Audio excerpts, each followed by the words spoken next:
জানি, আপনাদের শ্রদ্ধা করি।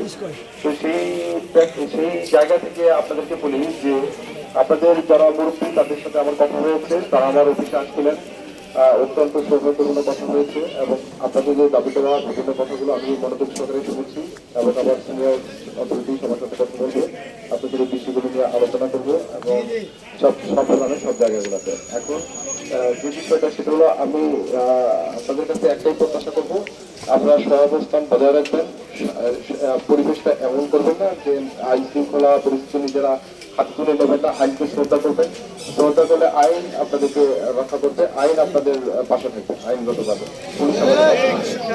আর আমরা এইটুকু আশা করি যে আপনারা আমাদের পাশে থাকবেন, যেরূপ ছিলেন থাকবেন এবং আইনকে শ্রদ্ধা করে আপনারা এই আমার থানা বরাবর আসবেন এবং সেটাকে আমি অবশ্যই হাইলি প্রায়োরিটি দিই এবং যে আপনারা আইনের প্রতি শ্রদ্ধাশীল ছিলেন বলেই আজকে থানা উপমুখে আমার সাথে কথা বলতে এসেছিলেন।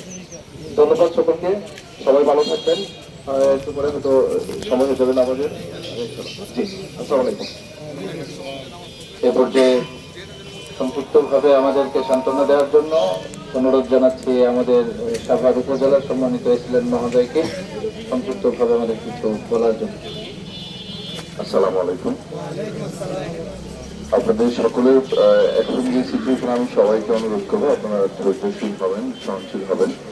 আমরা ঊর্ধ্বতন কর্তৃপক্ষের সাথে কথা বলে যারা দোষী, যারা যদি অপরাধ করে থাকে সেটা তদন্ত হবে, বিচার হবে, কিন্তু আপনারা নিজের হাতে কোনো আইন তুলে নেবেন না। কারণ আলেম ওলামারা সমাজের অন্যান্য মানুষ আপনাদের দেখে কিন্তু মানুষ, আমরা ধর্মের প্রতি যে সহনশীলতা, যে শ্রদ্ধা আমরা কিন্তু সবসময় দেখাই, তো সমাজের অন্যান্য মানুষ আপনাদের দেখে শিখবে। তো আপনারা নিজেরা আইন হাতে তুলে নিলে আসলে সমাজের বিশৃঙ্খলার সৃষ্টি হবে, আমাদের পক্ষে নিয়ন্ত্রণ করা কঠিন হবে।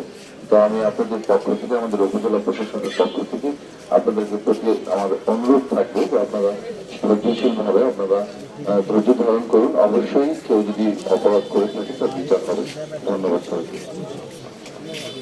আলহামদুলিল্লাহ, অনেক ধরে ছিলেন, নামাজ হয়ে গিয়েছে।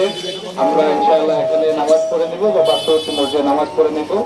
নামাজ একটু বিলম্ব হয়, আমরা আন্তরিকভাবে দুঃখিত। এই পর্যায়ে আমাদের সামনে সভাপতির বক্তব্য এবং দোয়া পরিচালনা করবেন আজকের এই সংগ্রামের আন্দোলনের সম্মানিত সভাপতি, দাওয়াত তাবলীগের অন্যতম মুরব্বী এবং সাভার উপজেলার একজন বিচক্ষণ আলেমে দিন হযরত মাওলানা আলী আকবর কাসেম। আলহামদুলিল্লাহ রাব্বিল আলামিন। হযরত ওলামায়ে কেরাম, সাথী বন্ধু ভাইরা, আপনারা অনেক কষ্ট করেছেন, আল্লাহ তাআলা জাযায়ে দান করবেন। এখানে যা দেখেন এর অর্ধেকের বেশি কিন্তু চলে গেছে।